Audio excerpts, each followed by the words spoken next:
Sir నమస్కారం sir. నమస్కారం అండి. సార్ మోడీ అమిత్ షా గొంతుకులో స్వరం మారింది అంటున్నారండి. అంటే ల్యాండ్ అని శాండ్ అని చెప్పి ఇవన్నీ కూడా అంటే వాళ్ళకి తెలిసిందంటారా? ఇన్ఫర్మేషన్ ఏమైనా వెళ్ళిందంటారా? వాళ్ళకి తెలియదు ఏముంటుందండి. జగన్మోహన్ రెడ్డి చాలా మంచోడు, లేకపోతే అతను చాలా బుద్ధిమంతుడు అనుకుంటున్నారు. అది తెలిసి వాళ్ళు వెనకాల వాళ్ళే కదా ఉన్నారు, ఎన్నాళ్ళు ఉన్నాయి. అయితే ఎవరికైనా ఎప్పటికైనా క్షౌరం అయిన తర్వాత వివరం వస్తుంది. ఇప్పుడు జుట్టున్నంతసేపు నెత్తి మీద పొక్కలు ఏమన్నా తెలియదు కదా ఎవరికైనా. అవునండి. గుండు గొరుగు ఇచ్చిందో తెలుస్తుంది. ఆ మచ్చలు గిచ్చలు ఇలాంటి పొక్కులు గిక్కులు ఏమైనా ఉంటాయి.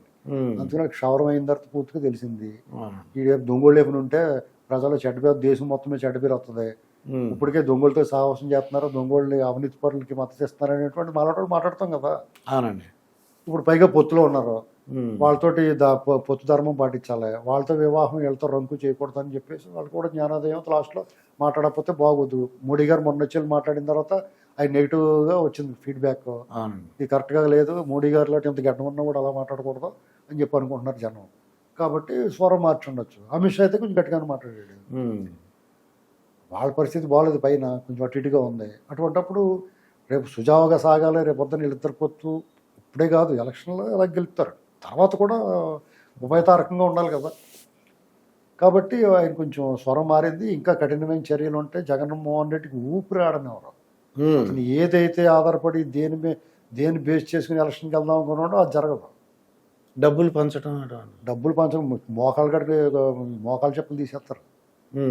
వాళ్ళు ఏదో అనుకుంటున్నారు, ఎవడైనా దొరికాడా ఇప్పుడు పంచుతా వాలంటీర్లు కానీ లేకపోతే అతనికి అనుకూలంగా ఉన్న ఉద్యోగులు కానీ వాళ్ళందరూ ఈ జూన్ 4 తర్వాత అదే ఆఖరి వాళ్ళందరికీ ఉద్యోగ జీవితం అయ్యింది. ఇక మామూలుగా ఏదో పని చేసుకుంటున్నాయి. ఈ హైదరాబాద్ బెంగళూరు గట్ట పోయి శుభ్రంగా షాపింగ్ మాల్లో పోయి పని చేసుకోవాలి. ఎవరిని ఉండవరండి. ఎందుకంటే అతను చూపించండి దారి మొత్తం క్లీన్ చేస్తారు. లేదా పర్ఫెక్ట్గా పనిచేసి జ్ఞానోదయం అయ్యి న్యూట్రల్గా ఉంటే అది తెలుస్తుంది. నువ్వు మంచి చేసినా తెలుస్తుంది, చెడు చేసినా తెలుస్తుంది. మంచి చేస్తే కొంచెం వదిలేస్తారు, న్యూట్రల్గా ఉన్నా పర్లేదు. అంతేగాని ఓవర్ యాక్షన్ చేస్తే రియాక్షన్ డిఫరెంట్గా ఉంటుందని చెప్పదలుచుకున్నాను నేను. ఇప్పుడు మోడీ గారు లాంటి మారిందారు, మీకెట్లా రోగమా మాట్లాడడానికి అవునా కదా. జగన్ ప్రేమికులు వాళ్ళే, జగన్ ఎంతో ప్రేమించిన వాళ్ళు వాళ్ళే వికారం వచ్చే స్మెల్ భరించలే దూరంగా వచ్చేసారు. ఇంకా మీకు సిగ్గు లేకుండా అతను ఎలా మాట్లాడతారు? హైదరాబాద్ నుంచి మాట్లాడుతున్నారు కొంతమంది, వీళ్ళు కూడా తెలుసుకోవాలా. మీరు సంఘ వ్యతిరేక శక్తుల కింద భావిస్తారు, మేము యాంటీ సోషల్ ఎలిమెంట్స్ అంటారు. యాంటీ సోషల్ ఎలిమెంట్స్ అంటే ఏంటి? మత కళలు సృష్టించి అల్లర్లు చేసి దోపిడీలు చేసి దాడులు చేసి దుర్మార్గాలు చేసి అచ్చులు మానభంగాలు చేసి కూడా యాంటీ సోషల్ ఎలిమెంట్స్ అంటారు. అలాగే మీరు ప్రజల మెదడును కలుషితం చేసి వాళ్ళ భావజాలను నీ క్యారెక్టర్ను అమ్మేసుకుని నీ భావజాలను అమ్మకానికి పెట్టేసి ఒక దొంగోడికి, అవినీతిపడికి, అక్రమార్కుడికి, క్రూరుడికి నువ్వు సహాయంగా మద్దతుగా మాట్లాడుతుంటే డెఫినెట్గా నువ్వు ప్రజల మనసులు పాడు చేస్తున్నావు. అది అంతకన్నా ప్రమాదం. ఇప్పుడు ఏదైనా దాడి జరిగితే ఒక వీధిలో జరుగుద్ది, లేకపోతే ఒక ఇంటి మీద జరుగుతుంది, ఒక వ్యక్తి జరుగుద్ది. కానీ నువ్వు సమాజాన్ని కొల్లబెట్టేస్తున్నావు, యువత మెదలు పాడు చేస్తున్నావు అంటే నువ్వు అంతకన్నా పెద్ద తీవ్రవాది కింద లెక్క. నువ్వు యాంటీ సోషల్ సంఘ వ్యతిరేక శక్తులుగా భావిస్తారు వీళ్ళందరినీ. ఇలా మాట్లాడి వాళ్ళందరినీ మెట్ల దగ్గర కట్టల పావులు అమరావతి అంటాం. ఎంత పాపం అండి, తప్పు కదా. జగన్ చాలా మంచివాడు, అతనే మళ్ళీ వస్తాడు. నీకు ఎవడు చెప్పాడు రా నీకు మళ్ళీ వస్తాడని? ఎలా వస్తాడు చెప్పు ఒకసారి, రా నత్త కూర్చో. ఎలా వస్తాడు చెప్పు? నువ్వు ఒకటి చెప్తే నువ్వు 100 చెప్తాను, ఎందుకు రాడు? ఇలాంటి వాళ్ళందరూ ఆగకపోతే ఎన్నికల ముందు మేము ఎలా మాట్లాడుతున్నామంటే మా పౌర సమాజం మిమ్మల్ని ఛేదరించుకుంటుంది, సమాజం నుంచి మిమ్మల్ని దూరం చేస్తుంది. అది గుర్తుపెట్టుకోవాలి. ఇక్కడ మోడీ గారు కదా ఎవరైనా మారాల్సిందే. ఎందుకంటే అతను స్వయంకృతం. జగన్మోహన్ రెడ్డి స్వయంగా అతను గొయ్యి అతను తవ్వుకున్నాడు. ఎవడన్నా పలుగు పారతో తవ్వుకుంటాడు, అతను ప్రొక్లైనట్టు తవ్వుకున్నాడు. నీకే రోగమా? అంత మెజారిటీ ఇస్తే అందంగా పరిపాలించుకోక, అందరినీ సమానంగా చూడక, ఓ పక్కన తల్లి చెల్లి కూడా దూరం అయిపోయినా నిన్ను ఎవడు నమ్ముతాడే? వాళ్ళు రోడ్డు మీద వచ్చి చెప్తున్నారు, కొంగు చాచి అద్దెస్తున్నారు, ఈయన ఓడించట్రా బాబు అని. ఇంకో చెల్లి చెప్తుంది, వాళ్ళ నాన్నగారిని చంపేసిన విషయం మొత్తం ఇంచు టు ఇంచు చెప్పేసి ఈ సమాజం అర్థం చేసుకుని ఇటువంటి పాలకులు ఉండకూడదు, క్రూరులైన పాలకులు ఉండకూడదు, ఇది ప్రమాదం సమాజానికి అని చెప్తుంది. ప్రజా తీర్పును అర్థిస్తుంది.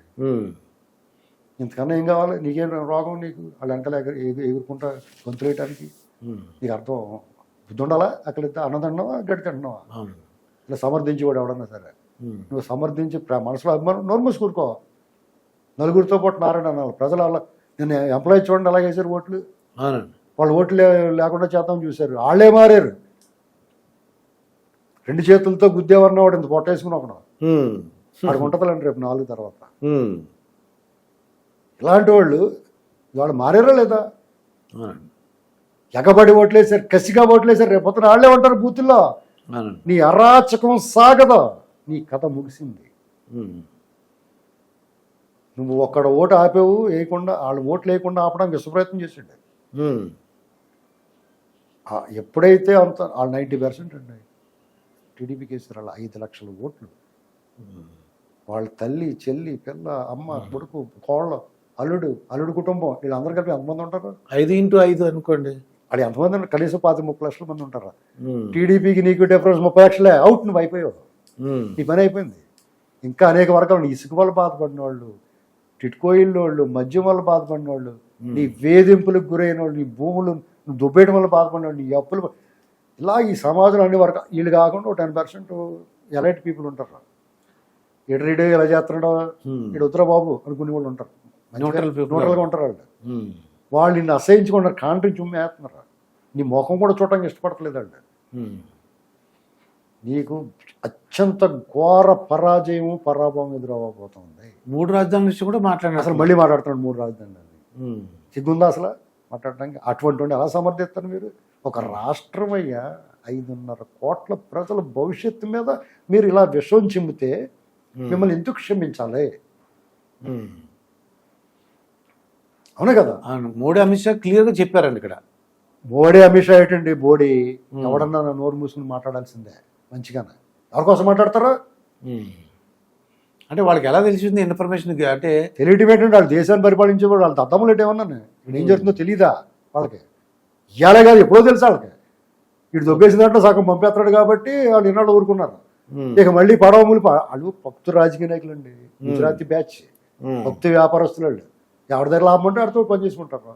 రేపు చంద్రబాబు గారితో ఉపయోగం ఉంటుంది, రేపు వాళ్ళ సీనియర్ సీతారా అయిపోతుంది, ఎంతో అవసరం ఉంది, అందుకని ప్లేట్ మార్చేస్తారు. మనువుని నమ్ముకుని ఏదో గొరిగించుకున్నాడు అంట అక్కడ. అలాగా జగన్మోహన్ రెడ్డి వాళ్ళని నమ్ముకుని, పోలీసు వాళ్ళు నమ్ముకుని, అరాచకాన్ని నమ్ముకున్నాడు. అవన్నీ ఎలా సాగుతాయి? ప్రజలు నిశ్శబ్దంగా ఉన్నారు ఇన్నాళ్ళు. రేపొద్దున ఎన్నికలైన తర్వాత ఒక శబ్ద విప్లవం చూస్తారు మీరు. ఇన్నాళ్ళు నిశ్శబ్ద విప్లవం అని వాడు ఎన్టీ రామారావు గారు కాదండి. ప్రజలు నిశ్శబ్దంగా ఉండి వాళ్ళ విప్లవం శబ్దం రీసౌండ్ వచ్చేస్తుంది. ఆ చెవులోకి రక్తం వచ్చేస్తుంది అతనికి వినలేక. నడి వేసవిలో మిడ్ సమ్మర్లో ఆశ్వేజ మాసంలో రావాల్సిన దీపావళి ఆంధ్రప్రదేశ్లో జూన్ 4వ తారీఖు జరుగుతుంది. ఇదండి శ్రీనివాసరావు గారితో జరిగిన ఇంటర్వ్యూ. మరొక ఇంటర్వ్యూతో మీ ముందుంటాను. మీ మాస్టర్ దుర్గా ప్రసాద్.